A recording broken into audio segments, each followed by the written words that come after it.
Om Sadashiva Samarambam Shankaracharya Madhyamam Asmadacharya Paryantam Vande Guru Paramparam Om.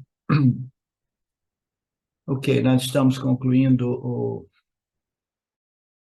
capítulo 5. Então tá. Então nós iniciamos ali, nós estamos no resumo, um resumo que oferece, né, algumas pérolas, né?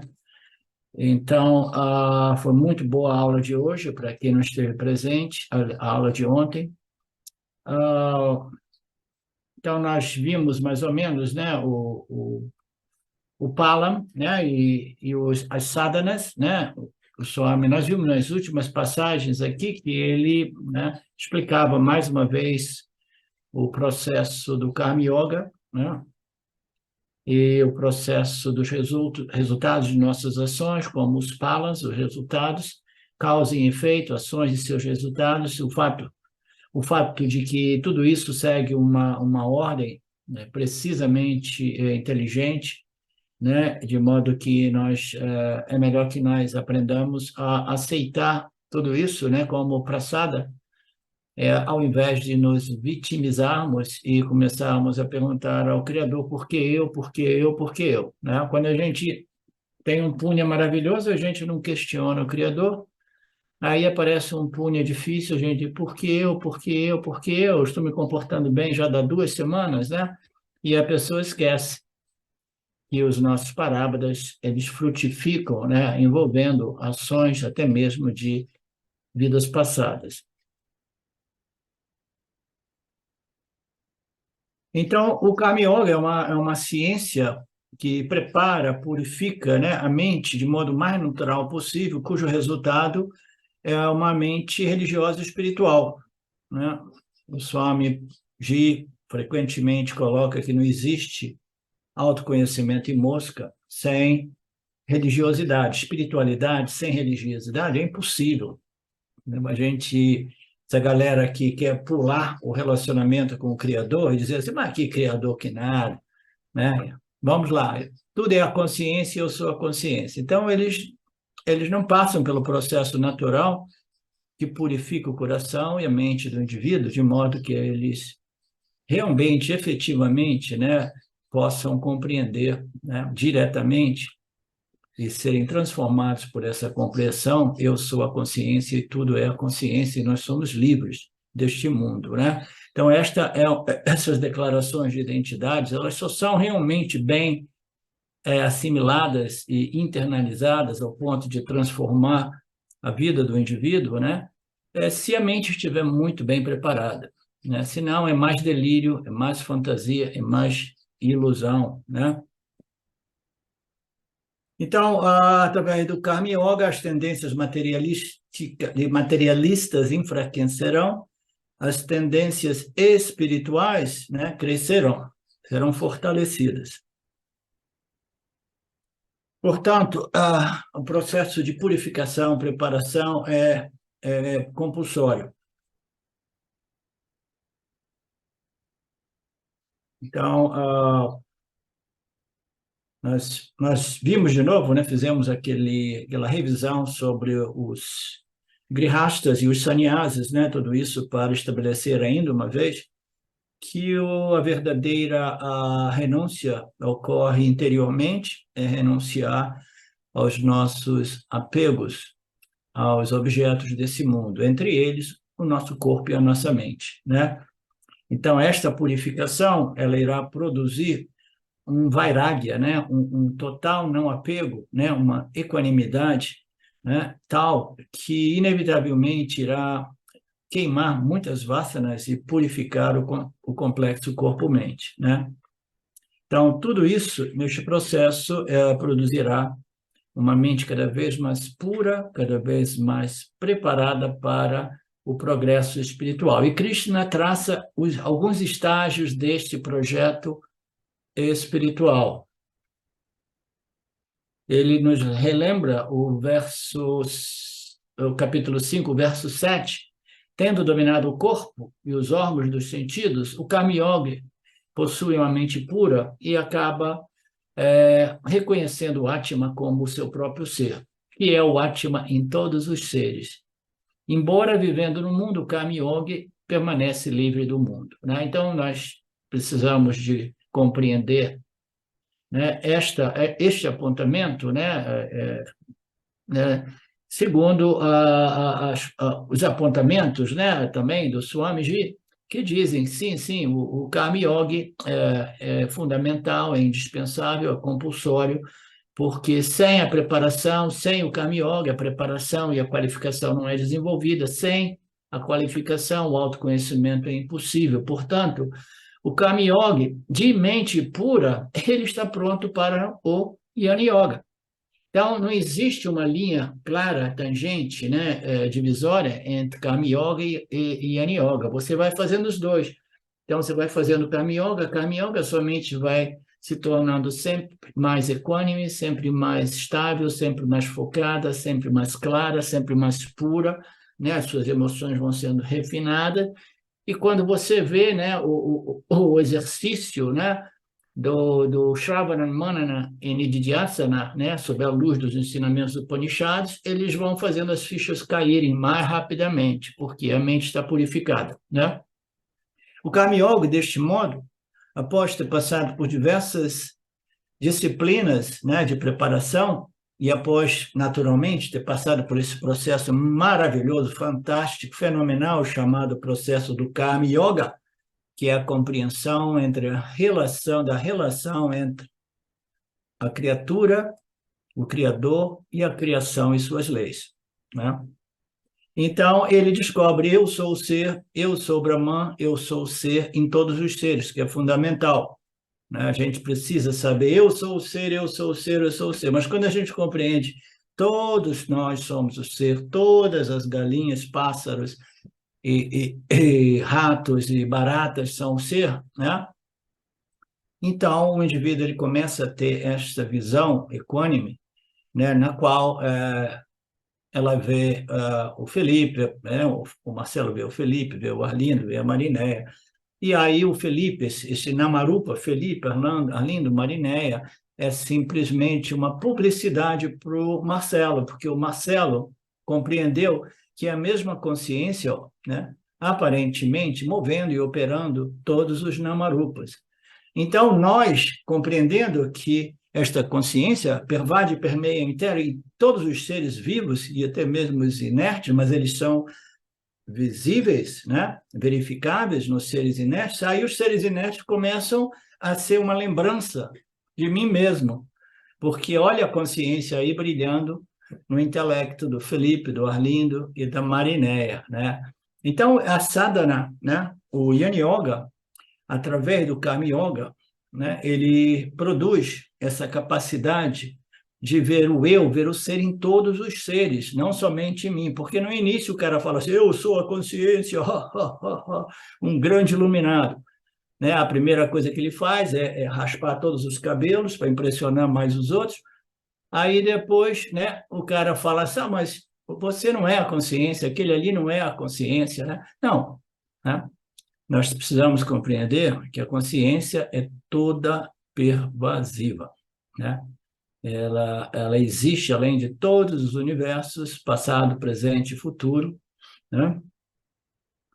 E aí, este indivíduo, que é um grihasta, é um karma yogi, que purificou a mente e compreendeu, eu sou o Atma, este Atma, ele existe em todos os seres, ele continua vivendo no mundo, mas não é afetado pelo mundo, né?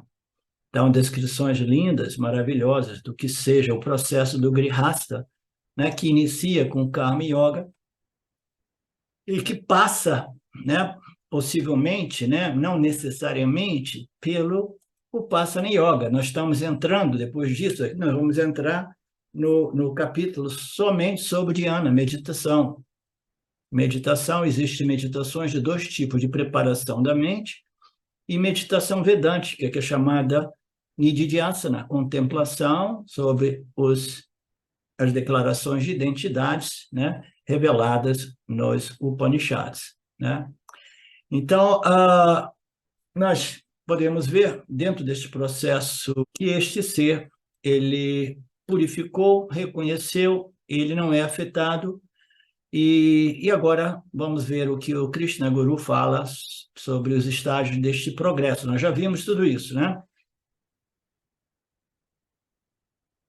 Sabemos que é compulsório.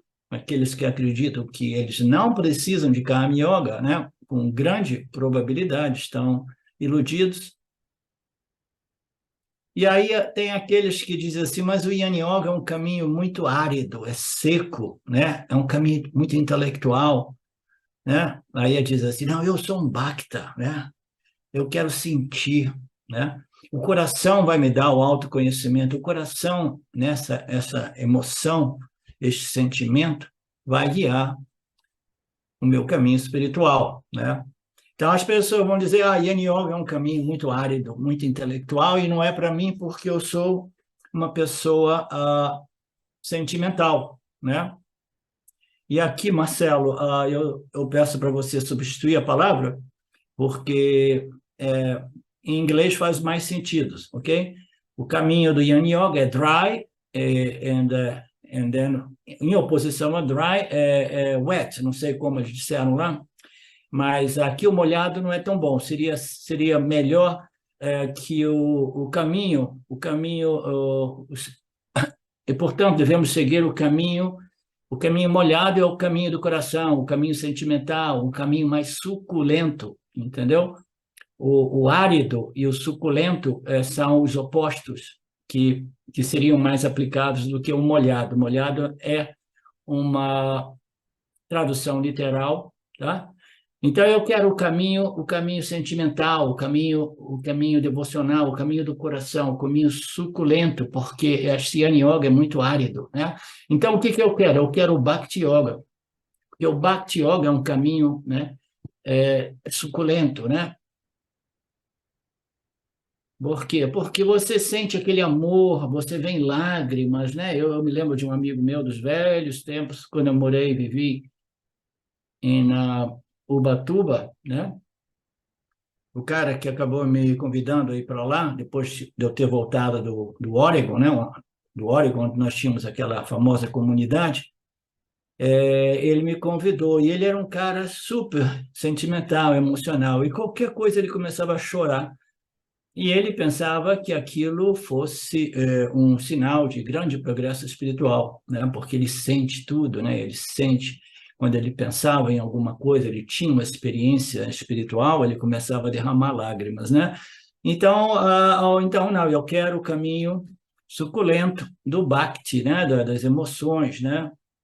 Esse é um grande equívoco, diz o Swami, porque não existe como evitar o Yana Yoga. Vocês já notaram que esta famosa iluminação é uma expressão muito vaga, né? Que aí, quando a gente chega no Vedanta, a gente compreende a absurdidade desta colocação, né? O cara iluminou, eu quero a iluminação, né? É como se nós estivéssemos desligados e, de um momento ao outro, nós fôssemos ligados, né? Então, iluminou, a luz chegou. Não, a luz está sempre ali, né? Mas ela está iluminando e revelando noções equivocadas a respeito de você mesmo, Mariné. A mesma luz que é sempre acesa, ela irá revelar e iluminar noções corretas e adequadas a respeito daquilo que você é realmente. E este é o papel desse processo vedântico, é fazer de modo que nossas mentes estejam condicionadas, num bom sentido, pela verdade. Mas é um condicionamento. Mas nós somos seres biológicos programados por vasanas. Por que não desenvolver, cultivar vasanas alinhadas com sati, com a verdade? Né? Já que nós somos seres programáveis, né? Então, esses conceitos equivocados fazem de modo, né, que eu sofra, né? Então, nós precisamos desses conceitos, né, que somente é possível através do processo do conhecimento, né? Eu tenho que remover as noções e conceitos antigas de mim mesmo, aquelas noções auto-insultantes, autolimitantes, né? Que faziam de mim, eu sou, né, o corpo-mente, né? E eu vou morrer daqui a pouco, né? Eu estou preocupadíssimo, né? E eu quero tantas coisas, eu não estou sofrendo por isso e por aquilo, cheio de expectativa, né? Então, o indivíduo sofre devido a esta noção fundamental a respeito de sua real identidade, né? Então, isso somente é possível através do Yin Yoga, não é possível, isso jamais vai acontecer através das lágrimas que correm nas faces de um Bhakta, né? Quando ele pensa no Senhor, quando ele pensa no Lord Ishvara, né? Ou na sua divindade. E nada disso, quando surge um espaço de silêncio profundo, nada disso irá cancelar a ignorância. São momentos, sensações, emoções que são objetos de experiência como qualquer outro, né?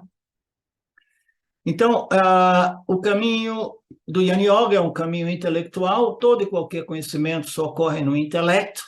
Pessoal que acha que o intelecto é o problema, que a iluminação ocorre no coração. Ok, boa sorte, good luck. Então, nós discutiremos tudo isso mais à frente, durante o 6º e 7º capítulo. No 7º capítulo, nós discutiremos o que é o Bhakti Yoga, na verdade, né? Para todos, seja um grihasta ou um sannyasi ou um jnana yogi, né? O jnana yoga é obrigatório para ambos. Então, a próxima questão é o que é o jnana yoga? Jnana yoga é a investigação a respeito da minha real identidade / natureza, né? Eu me identifiquei com algo que é absolutamente mortal, que é o corpo físico, né? E os Upanishads foram lançados para a humanidade, né? Para nos alertar que esta identificação equivocada é a fonte do sofrimento psicológico de todos os jivas humanos, né? Então, nós temos que passar por um processo de reprogramação, no bom sentido, no qual nós iremos cancelar as noções equivocadas através de noções embasadas numa lógica impecável apresentada pelas revelações do Lord Ishvara, através dos rishis, né? Então, isso é tudo, é somente isso o processo vedântico. É um estudo sistemático, é uma investigação sob a luz das declarações de identidade, é um estudo sistemático e consistente. Sistemático é importante compreender, não significa dizer, eu fiz algumas aulas, né, do Gita, depois eu fiz algumas aulas do Viveka Chudamani, eu fiz algumas aulas do Panchadasi, e de vez em quando eu revisito isso, de vez em quando eu vou e vejo outros vídeos no Vedanta Brasil, e de vez em quando eu vou por aí, começo a ver os vídeos, né, dos prem-prem, dos bye-byes, dos om-oms, de toda essa gente aí, né? Então, não, um estudo sistemático, né, significa que você pega uma escritura e você sistematicamente segue aquela ordem cronológica, naturalmente com a ajuda de um professor competente. E o Swami vai dar boas dicas aqui nesta passagem de revisão, ou de repente na introdução do outro.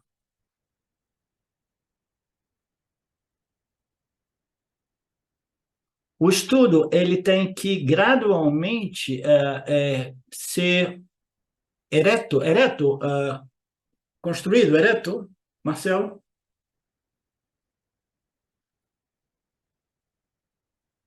Edificado. Erigido, edificado.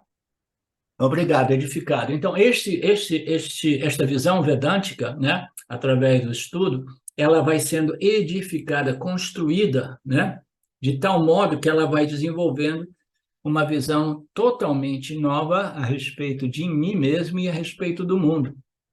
Tá? Mas isso requer realmente uma cronologia de estudo, segundo, né, segundo as estruturas dos nossos textos, né? E deve ser consistente. Não vou fazer 6 meses, depois vou dar um tempo, né? Vou dar um tempo, depois eu volto. Não, tem que ser consistente. E a pessoa tem que desenvolver essa visão mais abrangente possível. Por quê? Não porque outros gurus são inferiores. Não, aqui ele fala, é importante que você estude com um guru, né? Não que gurus diferentes, sejam superiores ou inferiores, né? Cá entre nós, os gurus que são gurus por aí não são gurus. Gurus são aquilo que remove a escuridão, ok? Então, nós temos Gu e Ru, né? Ru vai para a remoção e Gu vai para a escuridão, ok? Então, o guru é aquele que apresenta, né, expõe ensinamentos que removem a escuridão. Então, um guru pode existir sem um corpo de ensinamento? Não. Então, isso já desqualifica toda essa galera por aí. Eles não são gurus, mas nós estamos aqui, nos referimos a gurus realmente, gurus de Vedanta, gurus qualificados, competentes, né? E aqui Swami Ji diz assim, é melhor você permanecer com um guru por um período muito abrangente, não que os outros gurus sejam inferiores, mas cada guru tem o seu próprio método de comunicação. Quando a gente fica pulando de galho em galho.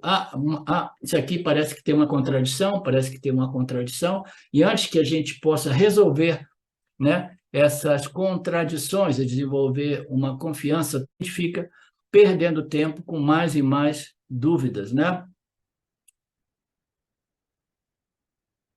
Portanto, é o estudo sistemático e consistente das escrituras, e por escrituras, o Swamiji está dizendo, eu quero dizer escrituras vedânticas. Qual é a diferença? Existe uma infinidade de outras escrituras, né? Estão as escrituras dos Dharmas, por exemplo, né? Elas não são escrituras vedânticas. Elas vão expor, né? Os Dharma Shastra, elas vão expor mais e mais, né, minuciosamente o que é o Dharma, né? Então, as escrituras vedânticas, elas abordam a identidade do indivíduo como o problema fundamental da humanidade. O Swami diz que existem diversos Puranas que tratam de valores de vida, mas não existe o estudo do autoconhecimento. Ele dá alguns exemplos, né? No Ramayana, não é considerado um texto vedântico porque não há referência do ser em nenhuma de suas passagens, né? E não fala sobre o conhecimento do ser. Por isso que, se eu estou usando a expressão escrituras espirituais, eu me refiro às escrituras vedânticas sob a orientação de um professor competente. E qual é o objetivo de tudo isso? Aonde tudo isso vai me levar? Ao reconhecimento, eu sou a consciência, infinitamente não limitada, livre e independente das experiências do corpo-mente. Você entende isso, Felipe? Eu sou a consciência, né? Infinitamente não limitada, porque eu sou um sem nada além de mim, né? E eu sou livre e independente deste corpo-mente e das experiências obtidas através deste corpo-mente. A gente se livra das identificações com o nosso corpo-mente porque a nossa identificação equivocadamente está centrada no nosso corpo-mente. Se o meu problema fosse a identificação com o corpo-mente do Marcelo, aí eu estaria trabalhando que eu sou a consciência infinitamente não limitada pelas experiências do Marcelo corpo-mente. Mas não, né? Marcelo corpo-mente é problema do Marcelo. Nós temos que nos libertar da identificação que nós temos com o corpo-mente, que invariavelmente é aquele corpo-mente que acorda com a gente de manhã cedo, todo dia. É uma encheção de saco monstruosa, não é, Marcelo? O problema é justamente reivindicar, né? A gente está nesse período, estuda sistemática há muitos anos, mas ainda a reivindicação da nossa real natureza ainda é um processo que eu acho que é o mais difícil, né? Sim, ela é impossível quando existem dúvidas e suspeitas, entendeu? Esse conhecimento ele precisa ser firme, de total convicção, livre de qualquer dúvida, tá? E quando você reivindica, ainda assim existe aquele processo através do qual o conhecimento livre de dúvidas irá produzir os frutos, que é a libertação do sofrimento, porque esse conhecimento precisa desenvolver raízes no corpo causal, como eu tenho dito, deve se espalhar em todo o complexo corpo-mente, porque nós vivemos a vida respondendo aos estímulos e quase todas as nossas respostas, elas vêm da mente subconsciente, né?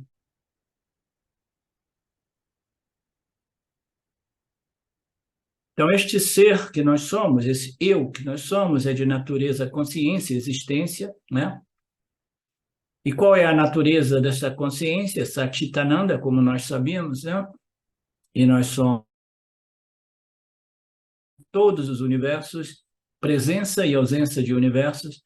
Eu permaneço sempre como substrato de todas essas sobreposições impostas por Maya e Ishvara de tempo em tempo. A consciência além da temporalidade. Esta consciência permeia todos os corpos, o que significa que os corpos são muitos, mas a consciência que eu sou é uma. É uma.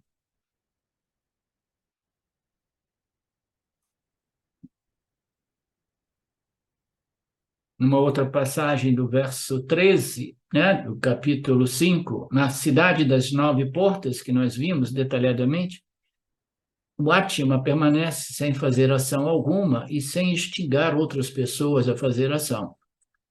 Então, este Atma, ele não faz e nem instiga outros, né, a fazer ações.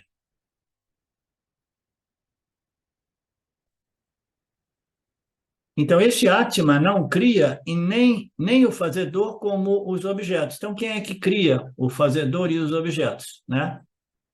Então, nesta passagem, o verso 14, né, é dito, se me lembro bem, que os pranas criam, né? Os pranas acabam criando tudo isso, que é um outro nome dado para Maya Ishvara, né? Consciência é a carta, não cria, não faz nada, né? Em analogia, na presença do espaço, todas as ações ocorrem, mas o próprio espaço não faz nada, não? Portanto, a consciência é a carta. E qual é a consequência disso? Já que a consciência não realiza nenhuma ação, não se trata de colher o resultado da ação e, portanto, está livre de punya papa, né? Karma não existe no âmbito da minha real natureza. Mas você está falando isso como Jiva-Atma. Sim, mas o Jiva-Atma, quando ele sabe que o karma não existe, né, em relação à minha real identidade, né, esta identidade que está falando isso, ela recebe o bônus desta compreensão e ela diz assim, não, aqui em Miti é sempre melhor eu permanecer ancorado na minha identidade superior, na minha real identidade. A gente vai experimentar Punya Papa, né, Marcelo? Não tem jeito, né? Então, qual é a saída aqui, né? Eu fico tentando elaborar esses apontamentos de modos diferentes, para a ficha ir caindo mais e mais. Então, o único modo é você permanecer ancorado na sua real natureza superior, que é livre de punha-papa, né? Ah, não, isso é doideira, isso é fantasia, né? Isso é ilusão, isso é filosofia. Não, não é filosofia.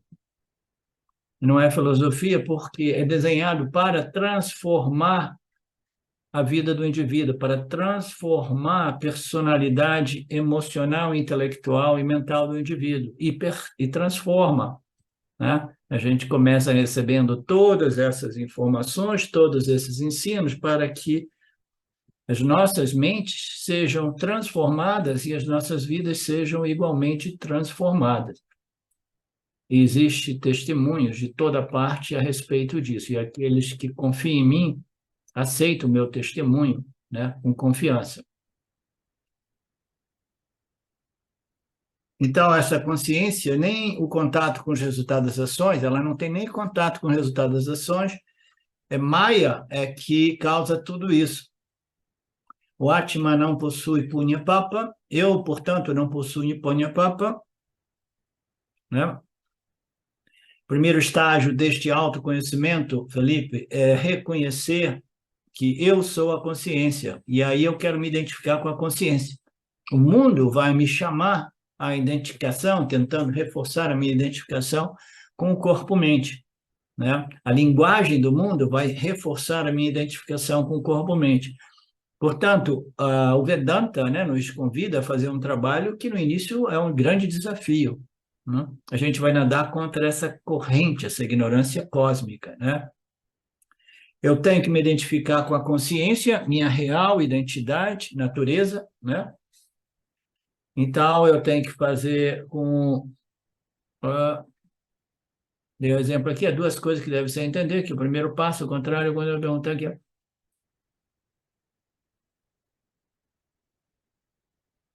Tá. Então, existe uma infinidade de exemplos e analogias que nós podemos dar. Aqui o Swami lembrou da analogia da luz, né? A gente lembra da analogia do espaço também. A gente vê as coisas, mas não vê o espaço. A gente vê as coisas, mas não vê a luz, né? A gente vê o corpo-mente, mas não vê o espírito, né? Então, é um processo de treinamento, realmente, no qual eu começo me identificando, eu sou a consciência, tudo é a consciência, e aí eu começo a fazer esse treinamento de reconhecer a presença do espaço, acomodando todos os namarupas, todos os objetos, a presença da luz, revelando todos os objetos, e a presença do espírito por trás de todos os objetos de Mithya, né? Você se identifica com aquilo que é todo pervasivo, a consciência.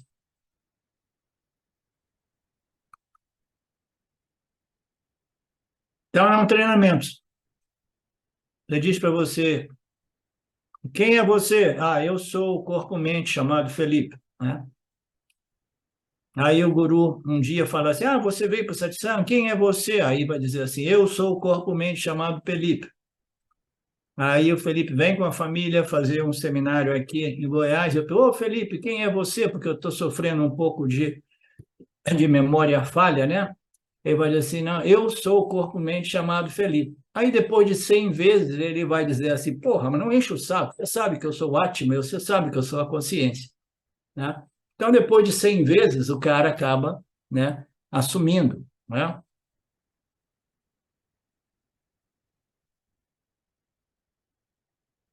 Primeiro estágio é reconhecer.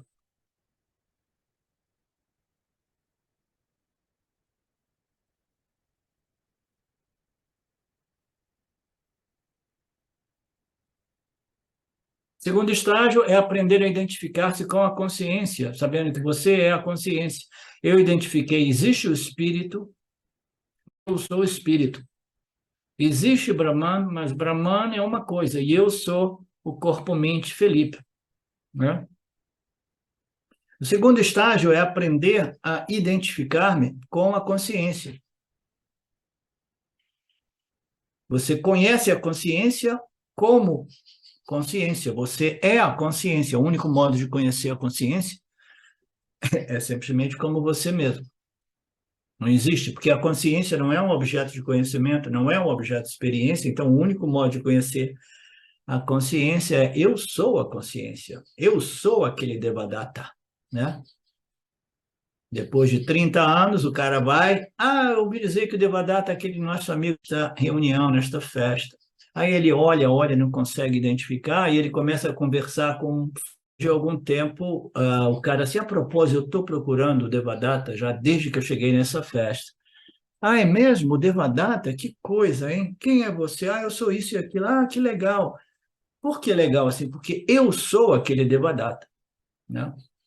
Eu sou aquele Devadatta. Então, a gente precisa identificar, eu sou aquele Brahman, né? É o único modo de conhecermos Brahman, a consciência, é dizendo eu sou a consciência, porque a consciência não é um objeto de conhecimento. A consciência é a natureza do sujeito, a natureza do intelecto humano.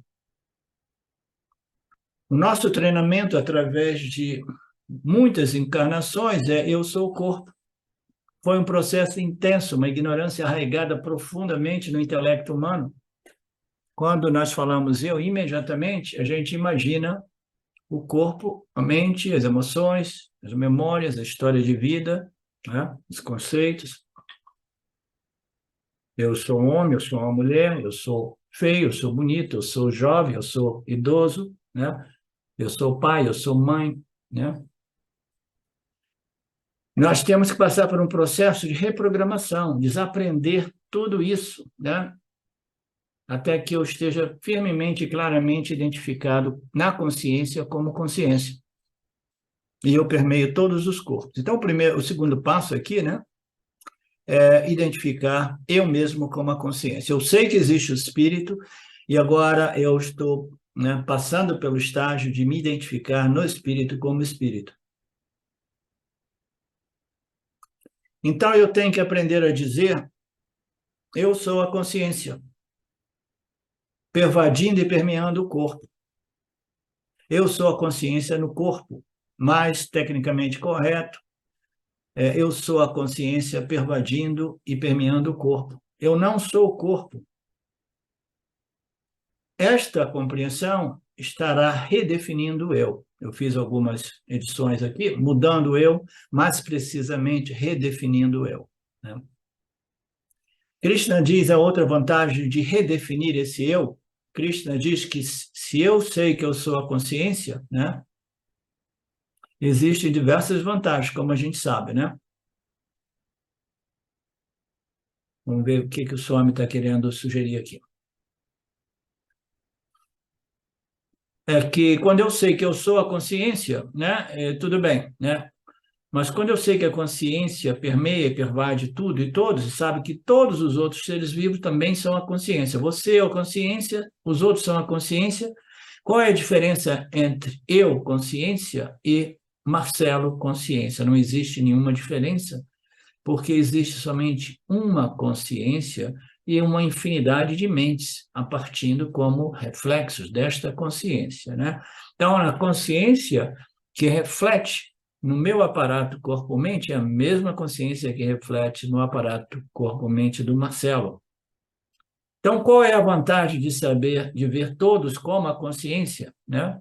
É que quando eu vejo todos como a consciência, né, eu estou vendo a mim mesmo em todos, né? Então, podemos dizer que todos os outros lá estão ajudando a mim mesmo de me ver e me lembrar, me recordar que eu sou essa consciência que brilha em todos os corpos sutis, né? A beleza da vida a gente pode ver em todos os seres vivos, inclusive do reino vegetal.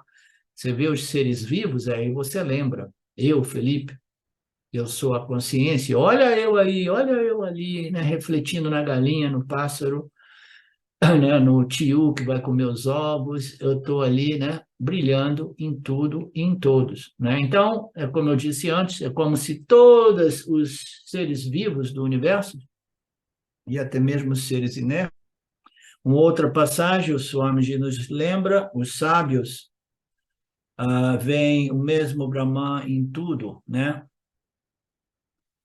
Um Brahmane,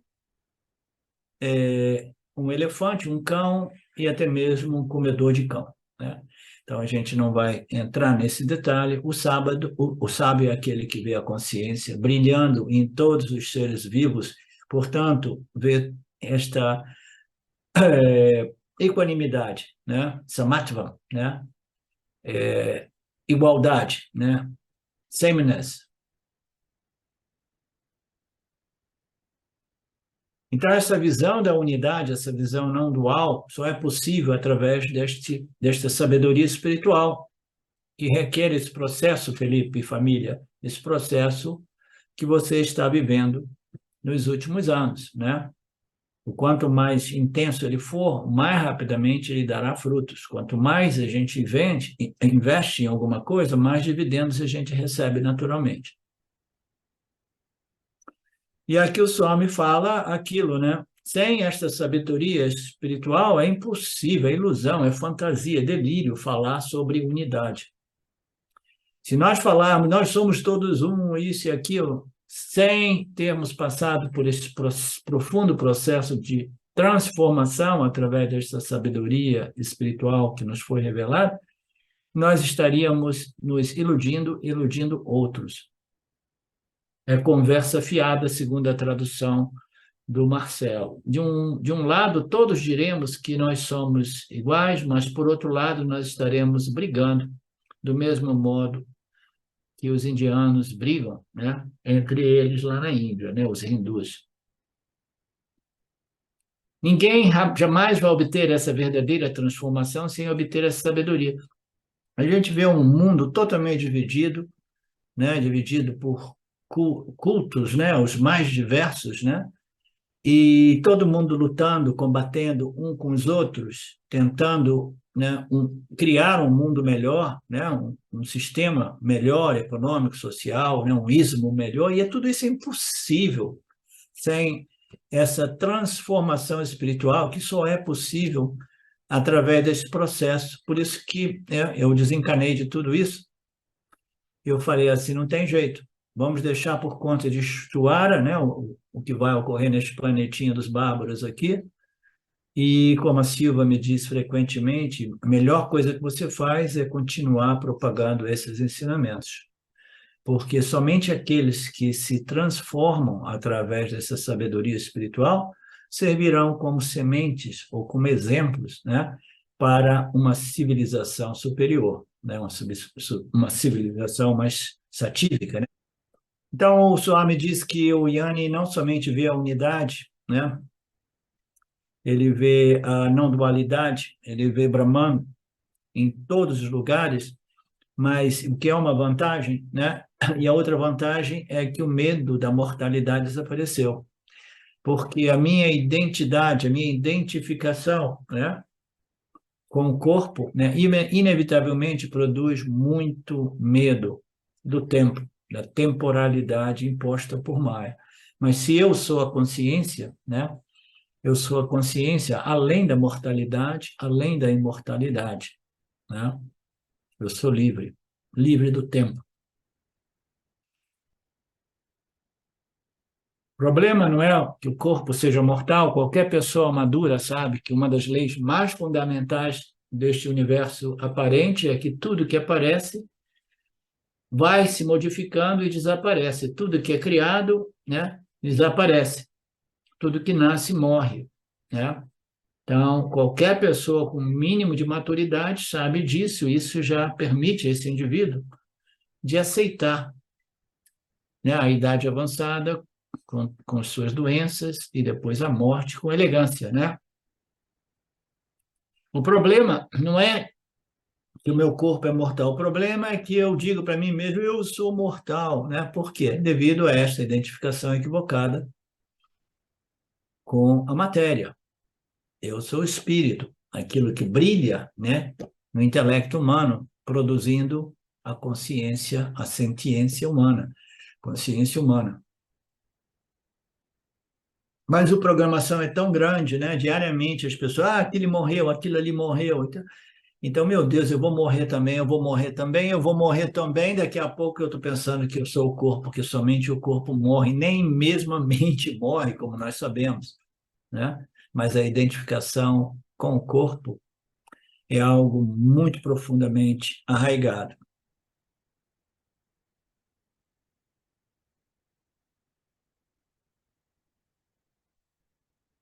Só existe um método para imortalizar o corpo, né? É a compreensão, eu não sou o corpo. Deixa eu ver se é isso que ele está querendo dizer aqui. Este Vedanta muda essa noção, eu digo que sou imortal, o corpo é diferente de mim, é sempre, o corpo é mortal, mas eu sou imortal, não existe nenhum método para imortalizar o corpo, não existe. É impossível. Tem um elixir. Não, a ciência vai trazer aquela pílula, né, da imortalidade. Não, os caras estão querendo trazer imortalidade através da fusão do organismo humano com a inteligência artificial para criar, né, androides, né, ou cyborgs. Mas isso não é realmente imortalizar o corpo, é estender a vida, mas você deixa de ser realmente uma criatura como criada por Deus. Então, moksha é a libertação desta limitação. O moksha é a libertação de todos os conceitos e noções limitantes, insultantes, e sendo a mais traumática, eu vou morrer, eu sou mortal, né? Com isso, Krishna terminou o tópico do Jnana Yoga e do Karma Yoga. Nos últimos versículos que nós vimos, espiritual específico. Ele destaca um valor, né, muito bacana, que é Vairagya, que é equanimidade. Este processo, essa sabedoria espiritual que inicia com Karma Yoga, né, ela serve o propósito de produzir equanimidade, Vairagya, né, não expectativa, não apego aos resultados, né? Então, esse Vairagya é fundamental. Só com o Karma Yoga nós temos a possibilidade de nos livrarmos, né, ou de abandonarmos a ideia de que nós temos controle sobre os resultados, sobre os meus destinos, né, os meus parábadas, e isso vai permitindo que eu desenvolva esta aceitação positiva daquilo que Ishvara me manda, né? Eu compreendi que existe um Criador, compreendi as suas leis, entre elas a mais fundamental, causa e efeito, ações e seus resultados, e eu vou desenvolvendo, né? Vou sendo livre da expectativa, vou desenvolvendo uma aceitação positiva, uma equanimidade. Então, este nível de libertação é muito grande. Ele irá produzir o quê? Vairagya, né? Não apego, não expectativa, né? Aquilo que vem, vem, que será, será, eu aceito tudo como prasada, né? E você, quando desenvolve aquilo ali, o que ocorre com a sua discriminação? Discriminação e vairagya, elas vão de mão dadas, né? Então, eu sei, não, eu sei que eu não tenho controle, né? Eu recebo tudo como prasada, né? E eu dependo agora em Ishvara, não dependo mais das pessoas, das coisas, dos eventos, né? Então, os fatores externos são abandonados e eu começo a transferir a minha dependência para Ishvara, para Deus, né? Transferir a minha dependência do mundo, das pessoas, para a dependência em Ishvara, até que gradualmente, naturalmente, esta dependência seja convertida em total independência ou autodependência. Eu sou a consciência e eu sou autocontido. Depender de fatores externos é sinônimo de doença do samsara. Dependência é tristeza. A dependência física por coisas, a dependência por uma casa, né? Por comida, por roupas, né? Por um carro para ir trabalhar quando necessário, etc., etc., são justificáveis, são aceitáveis, né? São justas, né? Mas a dependência psicológica é o grande problema, né? Então, depender psicologicamente nos fatores externos é um problema. Então, você abandona aquela dependência, né? E você simplesmente compreende que Ishvara, né, ele vai nos conceder os nossos parábadas de acordo com a nossa equação kármica, né? Além da minha compreensão intelectual humana, e eu vou desenvolvendo mais e mais desapego, não expectativa ou vairagya, né? O problema está sempre na nossa atitude em relação à vida, o problema jamais está com a vida ou com o mundo. O Dayananda dizia muito brilhantemente, você é o problema, o mundo não é o problema. Imagina dizer isso para as pessoas nos dias de hoje, hein, Marcelo? O mundo não é o problema, você... Mas como não? O mundo está pegando fogo. Não, você é o problema. Não. Mas aí Dayananda, né, ele positivamente, ele conclui dizendo, e você é a solução. Né? Então o cara, né, fala assim, mas que tipo de declaração é essa? Você é o problema, você é a solução. Então o seu você inferior é o problema, cheio de gostos e desgostos, expectativas, né? Sofrendo a doença do samsara, né? A nível terminal, você é um grande problema. Mas o seu eu superior é a solução. Mas se você estiver sofrendo muito, muito provavelmente você vai precisar de um outro nascimento, porque essa vida, às vezes, muitas tem mais possibilidade de se preparar para o autoconhecimento. Eu preciso de passar por esse processo de assimilação deste conhecimento espiritual, inevitavelmente. E para concluir, ele fala sobre o Pala, os resultados. O Yanni, ele não é diante do agradável, ele não fica eufórico, diante do desagradável, ele não fica deprimido. Ele é um conhecedor de Brahman, como eu sou Brahman, e esse conhecimento é firme. Esse conhecimento firme destrói a ilusão. Esse conhecimento firme é o conhecimento estabelecido em Brahman como Brahman. Eu fiz algumas edições aqui.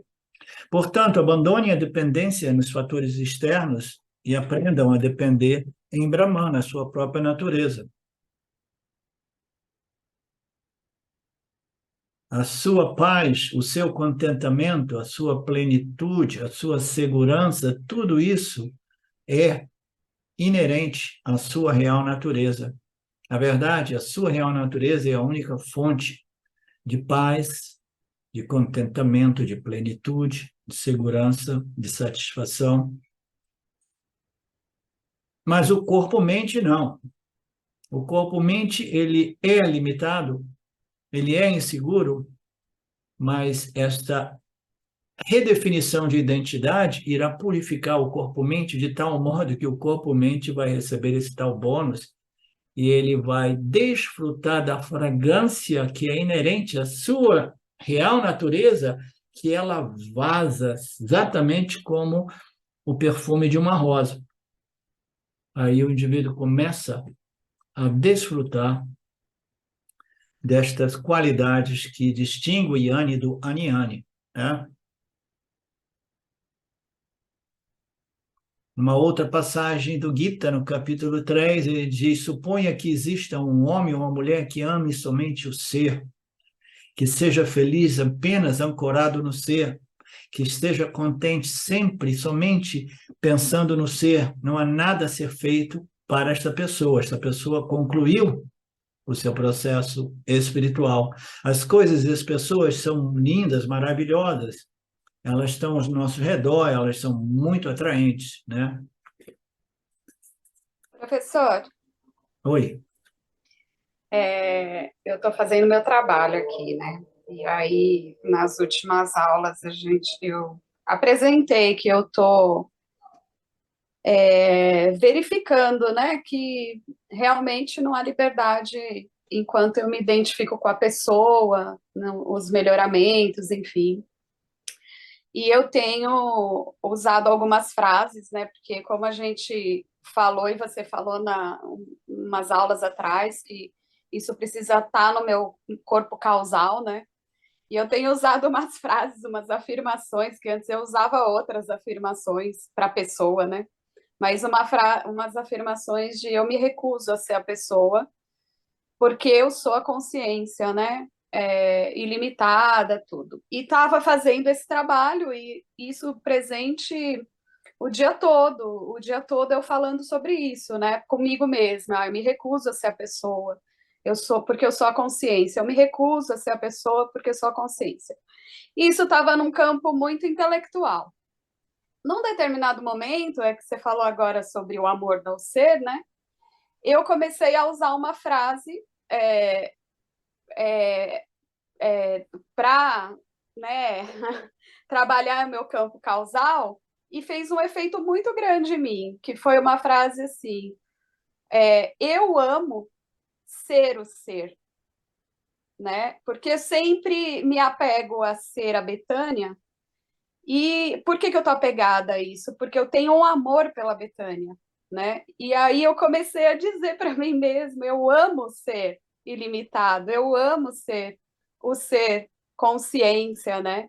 E isso fez um efeito assim de, puxa, acho que é isso quando o professor falou de essa compreensão, ela não é só intelectual, ela também é uma compreensão emocional, né? E eu tô sentindo mais firmeza, assim, porque eu tô me agarrando nesse eu amo ser que eu sou, né? Ilimitado. E aí eu consigo me desapegar um pouco mais, assim, da Betânia. Me falar, nossa, amo isso na Betânia, amo aquilo na Betânia. Sabe? Transferindo o amor também, porque não sei se faz sentido isso, né? Se Não faz tá- sentido. Algumas pequenas edições ou correções, né? Você, em um determinado momento, você disse que o conhecimento não pode ser somente intelectual, mas tem que ser emocional também. O conhecimento é sempre no intelecto, é um conhecimento sempre intelectual, mas ele precisa transformar a nossa identidade psicológica e emocional, né? A transformação da nossa identidade psicológica e emocional, nas palavras do Swami Ji, é o pala, né, o fruto deste conhecimento. Mas o conhecimento é sempre e somente intelectual. Você se identifica, provavelmente, Betânia, com esta nova construção, você está usando algumas afirmações, são muito válidas, são mantras, né? Do tipo eu sou a consciência, Aham Brahmasmi, mas você adapta, né, na sua linguagem, na sua língua portuguesa, no seu temperamento. Você é uma pessoa romântica, né? Você é uma pessoa do tipo sentimental, emocional, devocional. Então, quando você coloca esse elemento eu amo o Brahman, né? Então fica mais fácil para você, né? É uma construção que ela se torna menos puramente intelectual, mas ela é permeada com uma determinada fragrância que faz deste exercício ser um exercício mais suculento. Você entende, Betânia? Entendo completamente, professor. Eu me identifico como essa romântica devocional, e que daí esse elemento, além de eu ser bem intelectual também, de racional, mas esse elemento também é importante, e aí fez um grande efeito para mim, assim, de ficar Ele vai, feliz ele em vai ser o facilitar. ser. Vai facilitar o seu processo, os seus estágios, etc, etc, né? Você tem uma ótima mente, mas você é uma pessoa, é um jiva sentimental, emocional, romântico. Portanto, essa energia devocional, ela deve trabalhar a seu favor, não contra você, né? Você vai converter esse romantismo mundano no romantismo superior, que é a devoção a Ishvara e a Brahman, a sua própria natureza. Muito legal. Vamos ver se eu consigo terminar isso aqui. As coisas das pessoas são lindas, maravilhosas, atraentes, né? E se eu tiver tal condição mental, né? Então, sozinho sou livre. E esta atitude é chamada vairagya, abandono gradualmente. Então, o Swami está dizendo que o mundo é lindamente atraente, né? Maravilhosamente atraente, né? Eu tenho que desenvolver a sabedoria e desenvolver esta sabedoria que me permite não depender dessas coisas maravilhosas que o mundo me sugere, né? Então, é um processo gradual no qual eu vou transferindo a dependência, né, a esses fatores, objetos do mundo, para Ishvara e depois para a minha dependência em Brahman, porque depender de casa, comida, é natural. E roupa, né? Principalmente se você mora num clima frio, né?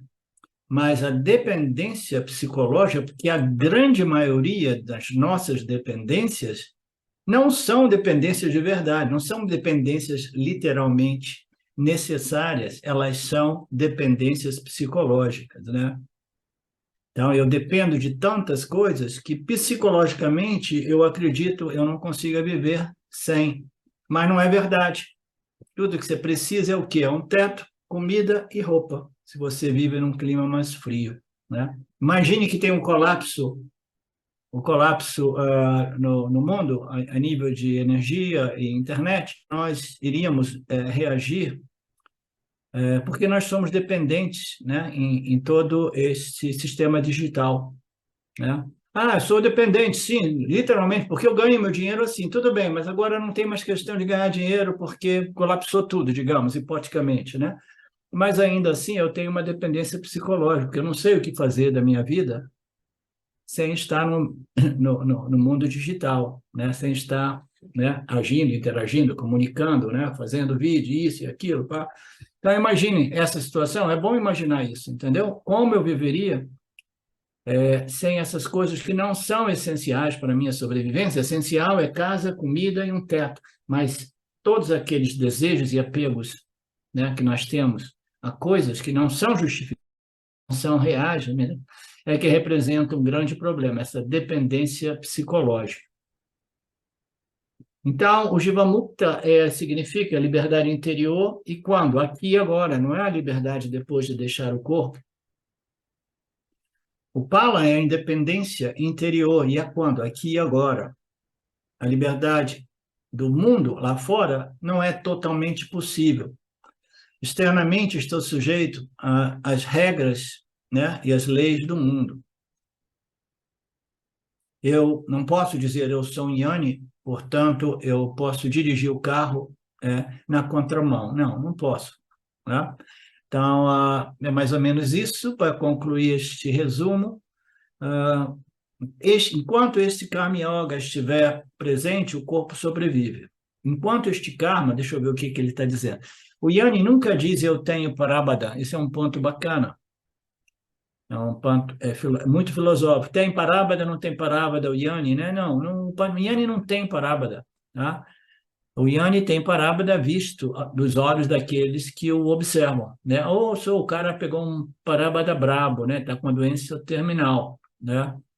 Mas o Yanni, ele não se identifica nem com as ações, nem com os seus resultados. Então, não tem questão de Parabada Karma, que é a frutificação dos resultados, para o Yanni. Né? Ele diz assim, não, isso aí está acontecendo para o corpo. Então, se existe Parabada, existe para o corpo, o Yanni não está identificado com o corpo. Portanto, o Yanni nunca vai dizer, chegou um Parabada braba para mim aqui. Não.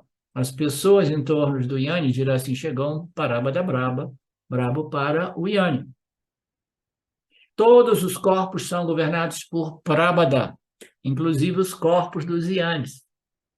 Eu costumo dizer que o corpo-mente, né, existe realmente Prabhada para o corpo-mente. Né? Mais literalmente, o Prabhada vai para o corpo. E ele é observado como o Prabhada do Yanni. O Yanni é o corpo. Né? O Yanni morreu. Não. O corpo do Yanni morreu. Né? Isso é um ponto interessante, importante. Então, eu costumo dizer, às vezes, que o corpo-mente vai receber o Parabada. Né? Por quê? Se a gente observa o que ocorreu com o Ramana Maharaj, e toda vez que eu me adoeço, né, o corpo fica doente, tamásico, fraco, e a mente também é afetada, é impactada. O corpo-mente é um mecanismo, é um sistema orgânico, integrado. Né? Então, se tem um impacto, uma doença terminal, o corpo e a mente vão enfraquecer. Né? Um outro exemplo, Swami Dayananda, nos últimos anos, ou último ano, ou 2, 3, ele estava tão velho, tão fraco, que os seus ensinamentos não eram bons, mas ele ainda assim gostava de ensinar. Entendeu? Porque a mente estava fraca. Né? O corpo doente, velho, fazendo diálise já há uma década. Né? Então, o corpo-mente, ele recebe o Parabada. Né? Mas o Yanni, que sabe que ele não é o corpo nem a mente, ele simplesmente deixa tudo aquilo ao corpo-mente. Né? Porque a esse ponto o Yanni está de tal modo identificado com o espírito, com a consciência, que ainda com uma mente muito fraca, ele jamais perde a compreensão de total convicção: eu sou o espírito, Aham Brahmasmi, Tati Vamasi. Né? Ele jamais perde isso. A mente pode estar muito fraca, mas aquele conhecimento é o conhecimento que é sempre bom, sempre disponível, até mesmo numa condição de mente extremamente fraca. Então, o Parabada pode ocorrer até mesmo para a mente, invariavelmente ocorre, porque o corpo-mente é integrado, mas o Yanni, estando tão devidamente, profundamente, certamente identificado na consciência como consciência, ele não perde a desidentificação com aquele corpo-mente enfraquecido pelo processo da morte. Você entende, Marcelo? Neste caso, o Yanni, ele conclui o seu processo, ele se torna um com a consciência, na consciência, o sentimento de individualidade se dissolve, e ele é chamado de Jiva Mukta, e após deixar o corpo, aquela alma individual se dissolve em Brahman, e ele é recebido Deha Mukta. Né? Então é isso. Os últimos 3 versos deste último 5, eles são versos semente para o capítulo 6, e o capítulo 6 nós iremos ver profundamente, iniciando pela introdução. São as publicidades que o Krishna Guru, né, fez para nós e para Arjuna, né? Porque Arjuna, você não quer lutar? Tudo bem, então volte para o capítulo 6, eu vou explicar para você que a meditação não vai resolver o seu problema, né? E eu vou explicar o que você pode obter com a meditação e o que você não pode obter com a meditação. Eu passei do tempo, hoje a gente vai ficar até um pouco mais tarde. A segunda parte eu queria iniciar, né? Tudo isso por culpa da Betânia, que fez uma pergunta no último momento, mas foi perfeitamente maravilhosa a questão da Betânia e o desdobramento. A gente inicia, então, um pouco mais tarde e vai ser uma sessão um pouco mais curta. Om Purnamada Purnamidam Purnamudachyate Purnasya Purnamadaya Purnameva Vashishyate. Om Shanti, Shanti, Shanti, Om Namastê. Olá, queria trazer aqui para vocês o quanto eu tenho me beneficiado dos ensinamentos do Vedanta. Esses ensinamentos do Vedanta, eles mudaram a minha vida, o meu estilo de vida, né? A partir de uma compreensão sobre Jagata, o mundo, sobre essa pura inteligência, Ishvara, sobre o Jiva, né? A mente, o funcionamento, sobre a aplicação do Karma Yoga diariamente na vida, o quanto isso beneficia a purificação da mente, né? Para poder daí acessar aquilo que é mais valioso. Aliás, eu diria sem valor estimável, inestimável, né? Uma riqueza profunda, que é a compreensão sobre os ensinamentos de Satya, a consciência, a existência ilimitada que sou. Bom, eu sou uma aluna de Vedanta, desse grupo, Vedanta Brasil, que iniciei a jornada, estou no começo da jornada, mas essa jornada seria impossível sem o apoio diário de um professor qualificado, o professor Arlindo Nagar, nosso professor, que dedica a sua vida, que dedica as batidas do seu coração exclusivamente para o ensino do Vedanta. Ele gosta de usar a frase, o coração que se doa recebe. Então ele é esse coração que doa. E aí a minha pergunta e o meu convite é: e você? Tem se beneficiado também dos ensinamentos, da compreensão, da clareza desses ensinamentos que são trazidos para nós? Sim? Se sim, o coração que doa recebe. Então o convite é: se você se beneficia, você pode também fazer uma doação. Essa doação, ela é necessária, apropriada, para a manutenção, né, desse ensinamento vivo diariamente para nós. E é um convite para que a gente possa nutrir esse grupo com o dar e o receber. E se você se beneficia, tenho certeza, qualquer valor mensal é suficiente. É o valor que o seu coração sentir, mas é um valor apropriado.